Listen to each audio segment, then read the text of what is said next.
사람이란 희노애락의 감정을 가지고 살아간다 그러죠. 내 스스로 아무리 노력한다 하더라도 우리의 인생에 좋은 일, 행복한 일, 또 기쁘고 감사한 일만 그렇게 있도록 살아갈 수는 없습니다. 부정적인 일들이나 사건들이 우리에게 벌어지고 또 그로 인해서 우리의 마음이 힘들어지더라도 우리는 보편적인 인간들은 도덕과 윤리로 또 우리는 하나님을 향한 믿음과 또 기도 그리고 신앙으로 마음의 평정심을 유지하며 살아가고자 늘 애쓰겠죠. 그러나 이것이 이제 송두리째 무너지게 되는 소위 하는 말로 인간이 폭주하게 되는 그런 일들이 벌어질 때가 있습니다. 자, 오늘 우리가 읽었던 말씀의 22절을 한번 다시 확인해 보죠. 22절입니다. 자, 우리 성도님들 22절 다시 한번 읽어봐 주실까요? 시작.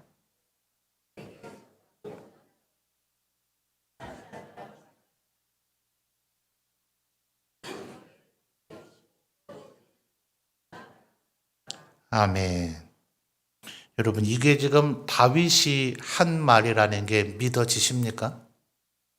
22절 중간에 자기 스스로 자기 이름을 거론하면서 다윗에게 벌을 내리시고 또 내리시기를 원하노라 라고 말하지 않았다면 이게 도대체 누가 한 말인가? 우리는 쉽게 다윗이 한 말이라고 생각하지 못할 겁니다. 분명히 지금 나발이라고 하는 사람이 다윗을 격동케 만들기는 했습니다. 근데 나발의 집안 사람들 또 혹은 나발의 집에 일하는 종들 그들이 무슨 죄가 있어요? 지금 우리가 44절이나 되는 이 긴 장을 살펴보고 읽어봤습니다만 종들은 이 나발의 어리석은 이 언행에 가담하지를 않았죠. 오히려 아비가일에게 종들이 와서 오히려 얘기해 주므로 이 일이 빨리 수습될 수 있었죠. 14절 보실까요? 14절을 보시면 하인들 가운데 하나가 나발의 아내 아비가일에게 말했는데 하반절을 보면 주인 나발이 그들을 모욕하였나이다. 그러니까 종들이 보더라도 우리 주인 나발이 잘못했다. 다윗을 모욕했다. 그러니 이 종들이 잘못한 게 없죠.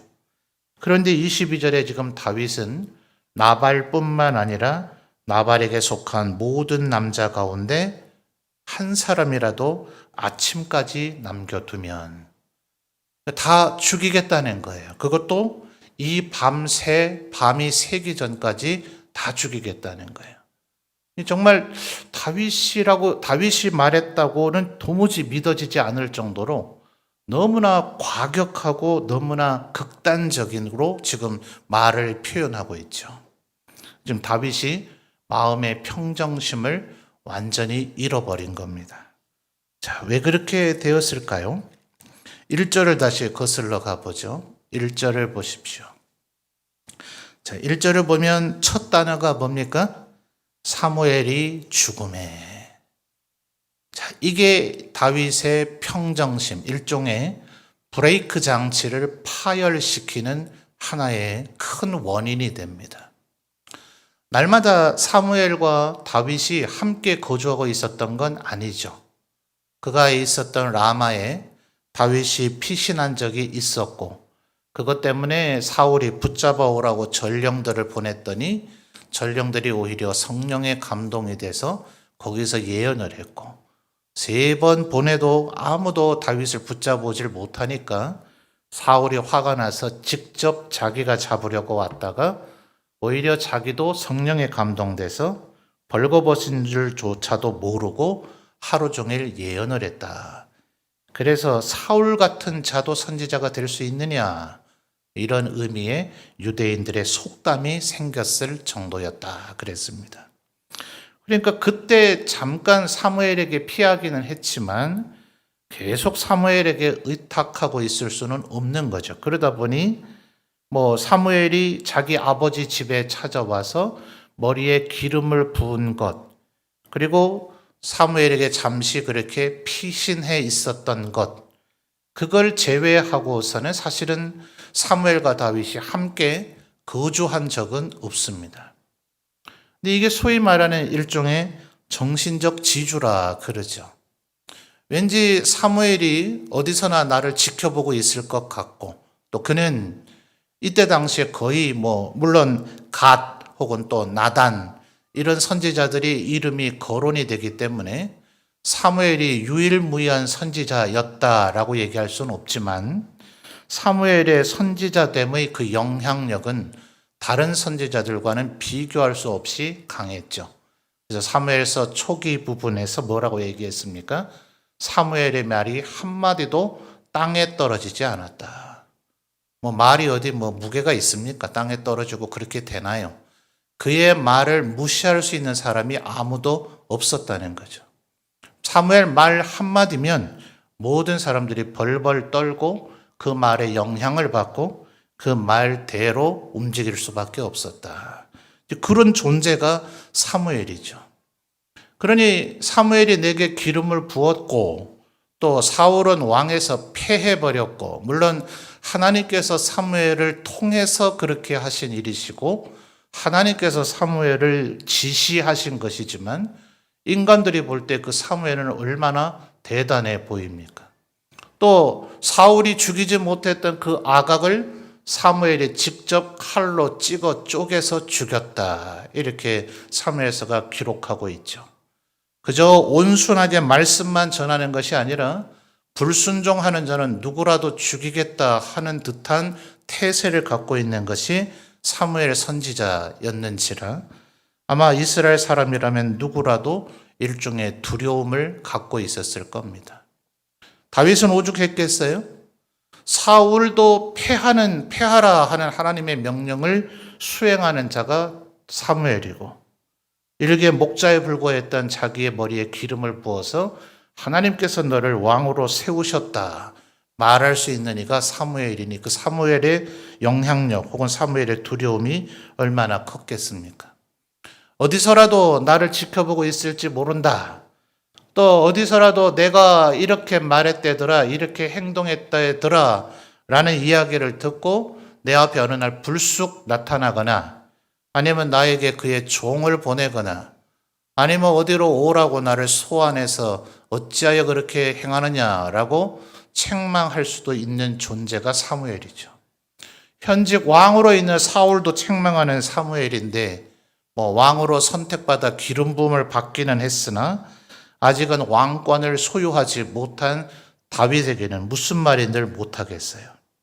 이게 이런 두려운 존재, 내가 곁길로 가고 내가 잘못하면 나를 책망할 수 있는 존재가 있느냐.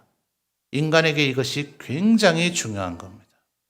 물론 하나님은 언제나 요동치 아니하고 그 자리에 늘 계십니다. 아니, 하나님께서는 어디에나 존재하지 않으시는 곳이 없으시기 때문에 무소부재하시다고 우리는 믿고 그렇게 고백합니다. 그런데 문제는 예수님께서 제자들을 갈릴리 바다를 건네시게 하면서 일부러 배 뒤쪽에서 깊은 잠에 들어 주무시고 풍랑을 직면하게 하셨던 것처럼, 하나님은 영이시라 우리의 눈에 보이지 아니하시니 그가 우리의 마음속의 생각, 우리의 입술 밖으로 아직 채 나오지도 않은 말조차도 다 알고 계시는데도 불구하고 마치 인간은 하나님은 모르실 것인 양 착각하고 경거망동할 때가 얼마나 많습니까? 근데 사실은 하나님의 이 대행자, 이런 나의 견제장치 혹은 나의 경종을 울려줄 수 있는 이런 사람이 우리에게는 좀 필요하죠. 그런데 그 사무엘이 죽은 겁니다. 그러니 다윗에게는 이것이 얼마나 깊은 상실감이 됐겠어요. 그러나 동시에 다윗이 이렇게 폭주하게 되는 원인이 된 겁니다. 자, 1절 하반절을 다시 보시면, 그래서 어쨌든 라마라고 하는 이 사무엘의 고향으로 아마 다윗도 장례에 참여하기 위해서 그곳에 갔던 것 같죠? 그의 집에서 그를 장사했다. 온 이스라엘 무리가 모여 그를 두고 슬피 울며 라마 그의 집에서 그를 장사했다 할 때 온 이스라엘이라 얘기했으니 아마 다윗이 이곳에 나타났을 가능성도 있습니다. 어쩌면 이곳에서 다윗과 사울이 서로 서로 만났을 수도 있지 않겠는가. 어쩌면 다윗은 그때 사울의 그 얼굴 표정에서 분명히 지난 시간 우리 24절에서 유대의 광야에서 얼마든지 사울을 죽일 수 있었지만 죽이지 않은 다윗에게 사울이 맹세했죠. 네가 나보다 의롭다라고 얘기를 하면서 너를 해치지 않겠다라고 얘기했지만 사울 역시도 사무엘을 두려워하는 입장인데 그 사무엘이 죽었으니 아마 장례식에서 다윗을 쳐다보는 사울의 얼굴 표정이 이제는 너 한번 혼나보겠느냐 아마 이런 표정을 좀 읽었을런지 모르죠. 그러니 1절 하반절을 보십시오. 하반절에 뭐라고 얘기합니까? 다윗이 일어나 바란 광야로 내려갔다. 자, 다윗이 사울이 죽이려고 하니까 계속 도망 다니는데요. 도망간 그 영역들을 지도상에서 표시를 해보면 서쪽 끝자락은 지중해 연안에 있는 블레셋 영역입니다. 자, 이곳은 한번 갔다가 바로 저자가 골리앗을 죽였던 그 아니냐라고 얘기하니까 다윗이 미치광이 흉내를 냈죠. 벽을 끌고 침을 흘리고 이게 서쪽 끝자락입니다. 나중에 이제 다시 한번 블레셋 영역으로 도망가서 이제 지혜를 발휘해 가지고 아말렉인들이 사용하고 있던 도시를 약탈하고서는 그 변방 도시 블레셋의 입장에서도 볼 때 변방 도시인 시글락을 제가 좀 살 수 있도록 해 주시죠. 그래서 요 시글락이 더 남쪽이기는 합니다. 그러나 그것은 서쪽의 블레셋 영역의 끝자락이라고 봐야 되고요.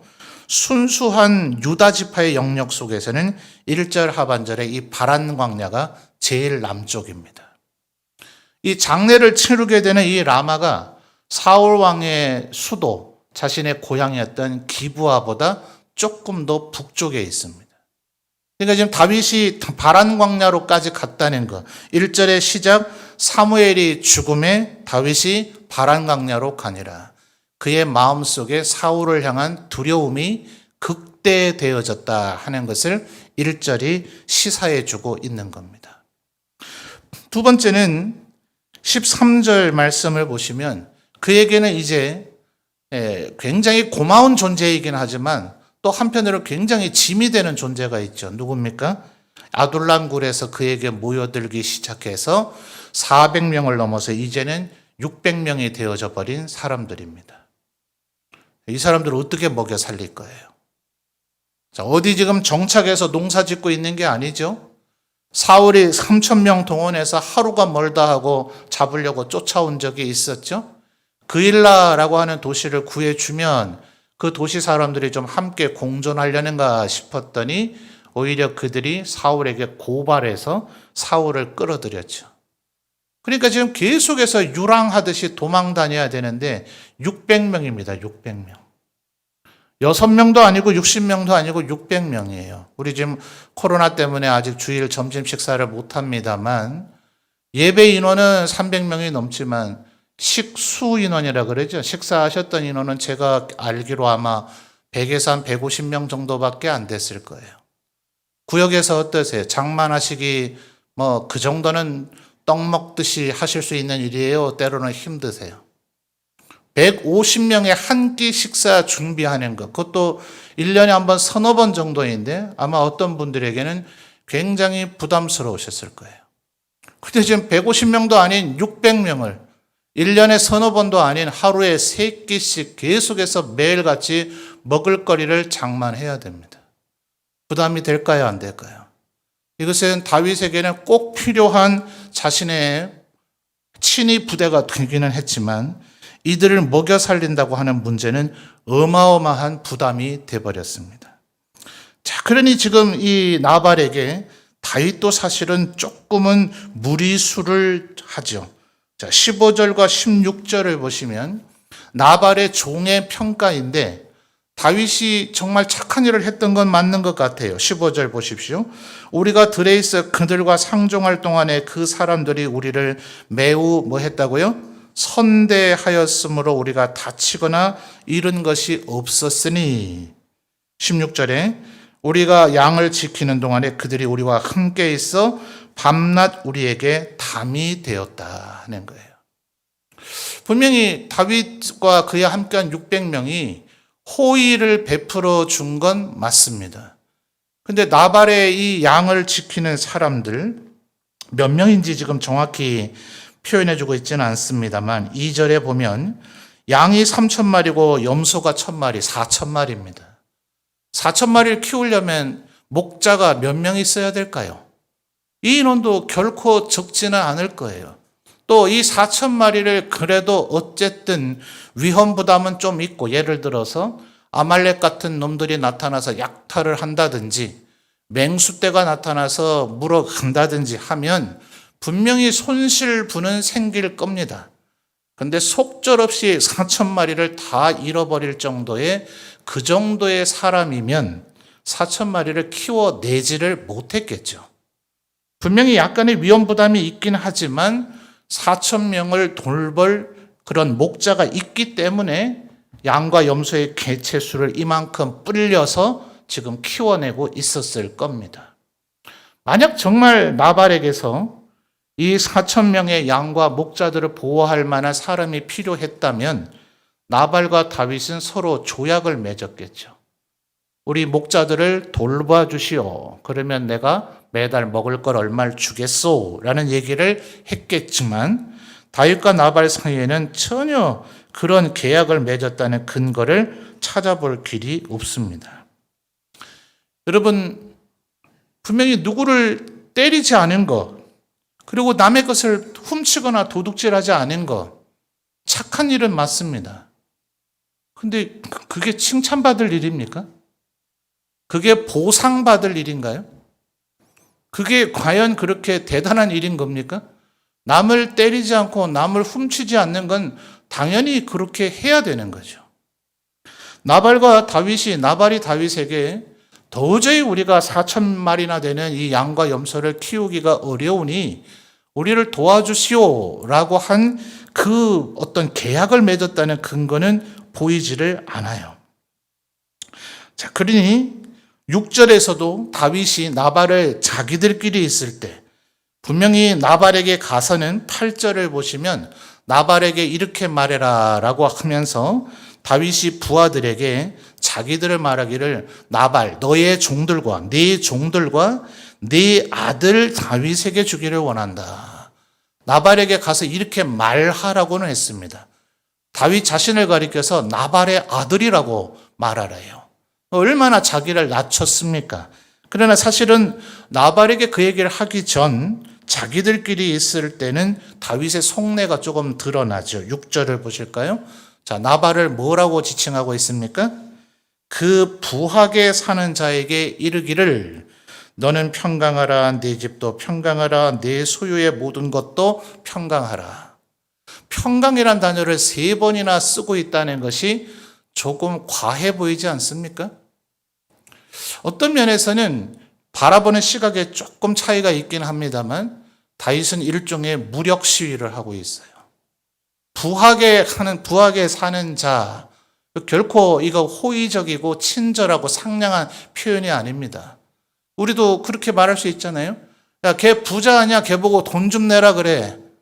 자, 그분에게 지금 굉장히 아주 친절하고 상냥하고 예의 바른 태도입니까? 그렇지 않죠. 왠지 부자가 뭐 죄는 아니잖아요. 부자이기 때문에 돈을 더 내놔야 될 이유는 없는 거잖아요. 그러니 지금 다윗이 21절에서 이렇게 표현하죠. 다윗이 이 일을 겪고 나자 지금 자기 부하들을 끌고 나발에게 가기 전까지 21절 다윗이 이미 말하기를 내가 이 자의 모든 소유물을 광야에서 지켜 그 모든 것을 하나도 손실이 없게 한 것이 진실로 허사라. 사실은 당연히 어쩌면 선행을 했었어야 되는 거죠. 그러나 다윗에게는 지금 600명을 먹여 살려야 된다는 것 때문에 이것을 요구하는 이런 지경에 이르게 됐습니다. 물론 8절 말씀을 보면 좋은 날에 왔다라고 하는 표현을 하죠. 이것은 마치 이들에게 양털을 깎는 날은 우리나라의 추수날과 같습니다. 추수하는 날은 뭐 떡합니까? 좀 음식 잘 해야죠. 그 추수하는 그 일을 하는 사람들이 잘 먹고 힘을 내서 빨리빨리 제대로 잘 추수하도록, 마치 뭐 김장하는 날에는 돼지고기 삶아서 수육이라도 한 점 김장김치에 싸 먹는다 하는 것처럼 이 날은 사실은 좀 호의를 베풀 날이 맞기는 합니다. 그런데 다윗은 조금 과하게 마치 무언가를 맡겨놓은 것처럼 요구하는 지경에 이르러 있어요. 사무엘이 죽었고 그에게는 지켜내야 할 600명이라는 부담감이 있기 때문에 그렇습니다. 자, 거기에 나발이 뭐라고 합니까? 10절과 11절을 보시죠. 굉장히 모욕적으로 응대합니다. 10절에 뭐라고 얘기합니까? 다윗이 누구냐? 말하자면 좀 더 노골적으로 말하면 이렇게 말한 거죠. 네가 누군데? 너 뭔데? 뭔데 지금 나한테 와서 지금 뭘 내놓으라고 하느냐? 이렇게까지 이야기를 한 겁니다. 심지어 10절 하반절 보십시오. 각기 주인에게서 억지로 떠나는 종이 많도다. 이 주인 누구겠어요? 사울이고 억지로 떠난 종은 누굽니까? 다윗 너다 라고 지금 조롱하고 있는 겁니다. 그러니까 다윗이 누군지를 모르는 게 아니죠. 이 세 아들이라는 걸 모르는 것도 아닙니다. 사울 왕의 군대 장관이었고 골리앗을 죽인 자였고 또 사울 왕의 사위까지 됐었던 이라는 걸 알고 있습니다. 11절에 완전히 쐐기를 박아버리죠. 어디서 왔는지도 알지 못하는 자들에게 어떻게 내 음식을 주겠느냐. 이건 정말 그러니 14절에 나발의 종들이 볼 때에도 의도적으로 다윗을 모욕한 겁니다. 자, 왜 그랬을까요? 2절로 거슬러 가서 보시면 마온에 한 사람이 있는데 이 바란 광야의 최북단 지역을 분류해서 세 분에서 얘기하면 여기를 이제 마온 지역이라고 얘기합니다. 그 마온 지역 중에 갈멜이라고 하는 도시가 2절에 두 번이나 반복되죠. 이 갈멜이 어딘가? 자, 사무엘상 15장 12절로 한번 거슬러 가 볼까요? 15장 12절입니다.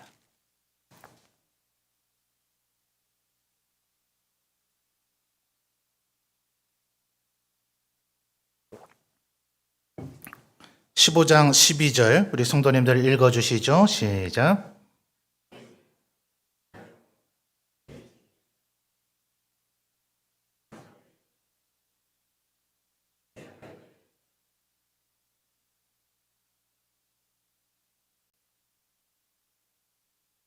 아멘. 자, 15장 12절에 갈멜 나옵니까? 네, 여기 동일한 장소입니다. 지금 이 남방에 있는 아말렉 족속을 치고 자기 딴에는 승리한 겁니다. 예, 승리한 건 맞습니다. 근데 하나님의 명령을 온전히 지키지 않았죠. 하나님은 진멸할 것을 명했는데 아각은 죽이지 않았고 아말렉 족속의 소와 양 가운데 좋은 것들은 살려왔습니다. 바로 지금 이 15장 사건 속에서 순종이 제사보다 낫다 하지 않았습니까? 하면서 하나님께서 사울 당신을 패하여 왕이 되지 못하게 하셨습니다라는 선언이 내려지게 되는 상황입니다. 근데 12절 하반절을 잘 보니까 뭐라 그래요? 이 갈멜이 승리를 이끌었던 그 중심 지역이 있기 때문에 여기에다가 승전 기념비를 세우고 자기는 길갈로 내려간 겁니다. 그래서 길갈에서 이제 사무엘을 만나서 거기서 책망을 받고 회개도 안 하고 사무엘이 떠나려고 하니까 그 옷자락을 잡았다가 옷을 찢어지고 막 이런 사단이 벌어진 곳이 길갈이에요.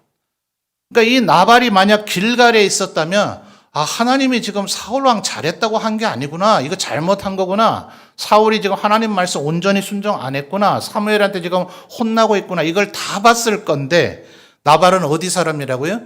갈멜 사람이니까 거기는 승전 기념비를 세웠으니까 아각 빼고는 다 죽였으니까 아말렉 족속의 소와 양을 다 약탈해 오고 그중에 좋은 것만 살려서 끌고 왔으니까 일반적인 백성의 입장에서 볼 때는 이거는 압도적인 승리였거든요.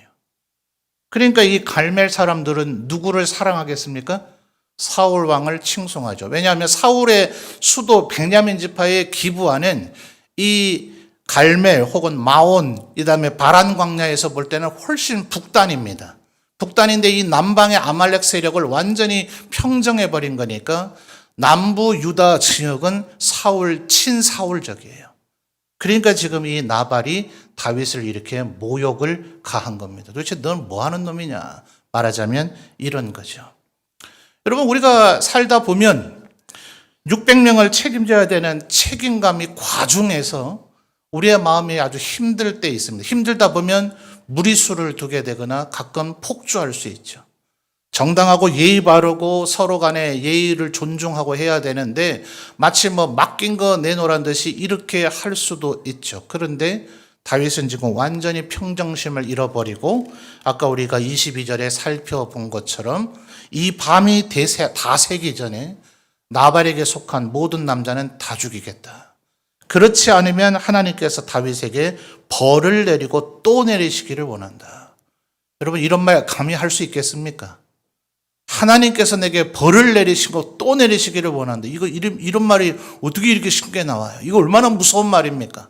하나님이 그 말 그대로 벌을 내리고 또 내리면 과연 감당할 인간이 이 세상에 그 누구라도 있습니까? 지금 다윗의 마음이 얼마나 감정이 흐트러져 버렸는가 하는 것을 알 수 있죠. 그때 하나님께서 이 지혜로운 여인 아비가일을 보내십니다. 자, 여러분 18절 보실까요? 18절 보시면 18절 한번 보세요. 아비가일이 그가 무슨 단어 나타나죠? 급히 나타나죠. 23절로 넘어오실까요? 23절. 아비가일이 다윗을 보고 그다음 뭡니까? 급히라고 하는 단어가 또다시 사용되죠. 34절에 아비가일을 바라본 다윗의 논평입니다. 34절. 나를 막아 너를 해하지 않게 하신 이스라엘의 하나님 여호와의 살아계심을 두고 맹세하노니 네가 어떻게 해요? 급히 와서 나를 영접하지 아니하였더라면. 누가 보더라도, 종들이 보더라도, 다윗이 보더라도 아비가일은 지금 급히 서두르고 있어요. 왜요? 다윗의 분노를 가라앉히기 위해서요. 여러분, 양이 4,000마리가 있습니다. 양 한 마리 요새 얼마쯤 할까요? 우리나라는 양이 주된 축산업이 아니라서 제가 얼마인지 잘 모르겠습니다. 그래도 한 200만 원 정도는 하지 않을까요? 200만 원 하는 게 4,000마리 있으면 돈이 얼마 됩니까? 어마어마한 뭐 삼성그룹 회장님은 아니더라도 재벌 아닙니까? 재벌? 재벌이 군벌을 무서워할까요? 재벌이 대통령들 무서워할까요? 뭐 드라마의 대사이긴 합니다만 재벌 집안 사람들끼리 밥 먹으면서 하는 얘기가 국회의원 대통령 4년짜리 5년짜리 임시직인데 뭐 그놈들을 뭐하러 두려워해, 돈이 최고지 이러던데요. 그러니까 아비가일은 지금 어마어마한 부잣집의 마나님입니다. 다윗이 정말 두려울까요? 그런데 23절 보십시오. 23절. 아비가일이 다윗을 보고 급히 나귀에서 내려 다윗 앞에 어떻게 해요? 엎드려. 그의 얼굴을 어디에 댔어요? 땅에 대고요. 24절. 그가 다윗의 어디에 엎드려서요? 발에 엎드려서요. 23절부터 31절까지 나중에 여러분이 꼼꼼히 이 아비가일이 자기 자신을 뭐라 칭하는가, 여종이라고 칭하는 말이 몇 번 나오는가 동그라미를 한번 쳐보십시오. 거의 한 10번 가까이, 제가 지금 정확히 모르겠습니다. 대충 저도 동그라미 쳐보다 말았는데요. 그렇게 계속해서 본인을 여종이라고 얘기합니다. 그리고 동시에 다윗을 향해서는 내 주여라고 얘기합니다. 이것은 하나님께 원래 돌려드려야 합당한 표현이죠. 아니면 왕이나 정말 고위직에 있는 귀족에게나 부를 그런 호칭입니다. 영어권으로 이제 영미권으로 와서 영국에 지금도 왕이 계십니다만 거기에 뭐 백작, 공작 이런 귀족들 많잖아요. 그들도 로드입니다. 그래서 영어 성경에는 인간 그 권력자들을 향해서는 소문자 LORD, L자를 소문자를 써서 로드라고 부르고 오직 예수님을 부를 때의 성경의 표현은 L자를 대문자를 써서 달리 표현합니다. 그러니까 이 주님은 꼭 신을, 하나님을 부르는 표현은 아니지만 거의 그 정도의 레벨에 해당되는, 아비가일도 얼마나 지금 잘 나가는 집안의 마나님, 사모님 아니십니까? 그런데 그가 다윗을 이렇게 하는 건 뭐죠? 그의 분노를 가라앉히기 위해서라더라 하는 거죠. 심지어 뭐라고 얘기합니까? 28절을 보시죠. 다윗이 지금 계속해서 도망 다니고 있는데 다윗을 어떻게 격찬하고 있는가? 28절. 주의 여종의 허물을 용서하여 주옵소서. 여호와께서 반드시 내 주를 위하여 든든한 집을 세우시리니 이는 내 주께서, 여러분 읽어주세요. 뭐합니까? 여호와의 싸움을 싸우심이요. 다윗이 아직까지 그 누구에게도 이런 격찬을 들어본 적이 없죠. 다윗 당신이 하시는 일은 하나님의 싸움을 지금 싸우고 있는 것 아닙니까? 또 28절 하반절에 당신의 일생에서는 악한 일을 찾을 수 없었습니다. 심지어 29절에 이렇게 얘기합니다. 중반절에 내 주의 생명은 내 주의 하나님 여호와와 함께 생명싸개 속에 쌓였을 것이요.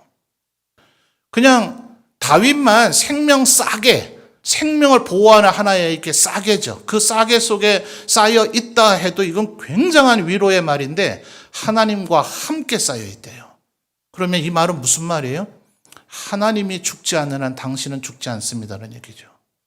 세상에 요나단이 다윗을 격려했던 말보다 아비가일이 지금 다윗을 격려하고 있는 이 말이 훨씬 더 강력합니다. 그래서 30절, 31절에 이렇게 얘기합니다. 나중에 왕이 되셨을 때 31절 내 주께서 무죄한 피를 흘리셨다든지 내 주께서 친히 보복하셨다든지 함으로 말미암아 슬퍼하실 일을 하실 필요가 뭐 있습니까? 말하자면 리얼하게 얘기하면 이거예요. 당신 이 일 하면 반드시 후회합니다. 뭐 하려고 이런 지금 쓸데없는 일, 어리석은 일을 저지르려고 하십니까? 나중에 꼭 후회할 겁니다. 하지 마십시오. 이렇게 얘기하면 하겠죠. 저처럼 지금 이렇게 얘기했다면 말이에요. 뭐한데 이렇게 쓸데없는 일을 하려고 그럽니까? 반드시 후회합니다. 당장 그만두십시오. 이렇게 얘기하면 누가 멈추겠냐고요. 바로 해버리죠. 그런데 지금 아비가일이 어떻게 얘기했어요? 나중에 반드시 당신이 왕이 되실 것이고 당신은 하나님의 일을 지금 하고 계신 것이고 당신에게서는 그릇된 일을 한 번도 발견한 적이 없고 하나님께서 당신과 함께 생명싸개 속에 쌓여 있는데 언젠가 왕이 되실 터인데 그때 내가 왜 그랬을꼬 하는 생각이 드실 일을 어찌 하시려 하십니까? 이것도 지금 땅바닥에 엎드려서 자신을 여종이라 칭하면서 얘기했더라 하는 거예요. 그래서 신학자들은 신약 성경의 빌레몬서를 보면 바울이 빌레몬과 오네시모를 이렇게 화해시키죠. 아비가일과 바울이 신구약 성경 전체를 통틀어 가장 탁월한 화해자라고 얘기합니다. 그러니 지금 다윗이 아비가일을 아내 삼겠다 하는 게 너무나 당연하지 않아요? 여러분 꼭 아내가 이래야 된다는 얘기 아닙니다. 또 이 시간 남자분들이 자기 아내 떠올리면서 내 아내는 왜 이렇지 못한가 아니고요. 우리 모두 다가 이런 화해자가 돼야 하는 겁니다. 나발의 어리석음을 통렬하게 있는 그대로 인정하면서 다윗의 마음을 가라앉힐 수 있는 사람. 그래서 하나님께서 사무엘이 이 세상의 삶을 마감하자 다윗에게 아비가일을 보내셨다. 38절에 하나님이 이 일을 하지 않으셨다면 아비가일은 다윗의 아내가 될 길이 없습니다. 38절 뭐라 합니까? 한 열흘 후에 여호와께서 나발을 치심에 그가 죽으니라. 죽었기 때문에 아비가일이 이제 다윗의 아내가 되고 다윗에게 현명한 조언을 하는 거의 최측근 참모 중에 한 사람이 되어버리는 겁니다. 그러니 우리에게는 늘 언제나 이 사무엘 혹은 아비가일과 같은 그런 조력자가 있어야 되겠죠. 내가 폭주하지 않을 수 있는, 내가 두려워할 수 있는, 또 혹은 나에게 지혜로운 조언을 할 수 있는. 그러나 다시 한번 강조합니다. 아비가일이 만약 무례했다면, 나발같이 굴었다면 아비가일은 이 말을 다 끝내기 전에 다윗의 칼에 죽었을 겁니다. 근데 아비가일이 지금 얼마나 사람의 마음을 어루만질 줄 아는가. 이 사람이 또한 바나바죠. 그가 얼마나 권면과 위로의 사람이었던가. 우리는 모두 이래야 되는 거죠. 물론 사람에게 이것을 한없이 기대하다간 우리는 실망감에 빠질 때가 반드시 있을 겁니다. 그 어떤 순간에는 단 한 명도 내 옆에 없는 것 같은 외로움에 빠질 때도 있을 겁니다. 그때 여러분 절대로 낙심하거나 좌절하지 마십시오. 그 순간에도 우리를 떠나지 않으시는 제일 좋은 친구 예수님은 여전히 그 자리에 계십니다. 성령님은 언제나 우리의 마음을 어루만지시며 예수님 뭐라 그러셨어요? 고와 같이 너희를 버려두지 아니하리라. 내가 가면 아버지께서 성령을 너희에게, 나는 베드로 만날 동안에는 말하자면, 예수님 이렇게 얘기하진 않으셨지만 말하자면 내가 베드로 위로하고 있을 동안에는 야고보 못 만나는 거고, 야고보 위로할 때는 요한을 못 만나는 거지만 아버지께서 보내실 성령님은 너희 모두를 동시에 위로할 수 있을 것이다. 하나님께서 보내시는 보혜사, 그분이 우리와 함께 하시면 우리는 언제나 우리의 마음을 경건함을 유지하며 하나님 뜻대로 살아가게 되어질 줄 믿습니다. 사랑하는 성도 여러분, 예수님께서 십자가를 지시기 전에 이미 수천 년 전 하나님의 사명을 감당했던 모세와 엘리야지만 예수님은 변화산에서 그들을 여전히 모세야 엘리야야 라고 부르셨습니다. 말하자면 우리도 언젠가 천국에 가겠지만 천국에서 우리는 여전히 지금 우리 그 사람일 겁니다. 세부적인 우리의 육체의 형편은 달라져서 더 좋은 육체를 얻게 될 것이다. 또 더 좋은 부활을 소유하게 될 것이라고 얘기하지만 개성인이라고 하는 인격체는 그날도 여전히 개성인일 것인데, 이 생의 삶을 살 동안에 내가 왜 그랬던고 후회할 일을 너무 많이 남기지 않아야 되지 않겠습니까? 지금 아비가일이 얘기한 것처럼 당신이 언젠가 왕이 될 터인데 그때 후회할 일을 어찌 하려 하십니까? 이 조언을 언제나 우리의 마음에 새기며 하나님 앞에 거룩하고 경건하게 아비가일처럼 다른 이들을 위로하고 또 아비가일 같은 일을 우리에게 주시기를 간구하고, 그렇지 않을지라도 성령 하나님의 음성을 힘입어서 이렇게 살아가시는 우리 성도들이 되시기를 바랍니다. 이제 설교를 마무리하는 기도를 하고 찬송가 28장을 찬양을 할 건데요. 이 28장을 작사한 분은 한때 주님을 믿다가 삶의 방황과 타락의 길로 갔던 사람입니다. 그랬다가 다시금 주님 앞에 되돌이켜 오게 되면서 3절 가사에 하나님의 은혜의 쇠사슬로 나를 묶어 주옵소서. 그래야 마치 아비가일같이 사무엘같이 나의 견제장치가 있어서 내가 거룩하고 경건하게 살 수 있을 겁니다. 하나님 앞에 그렇게 고백한 가사인 겁니다.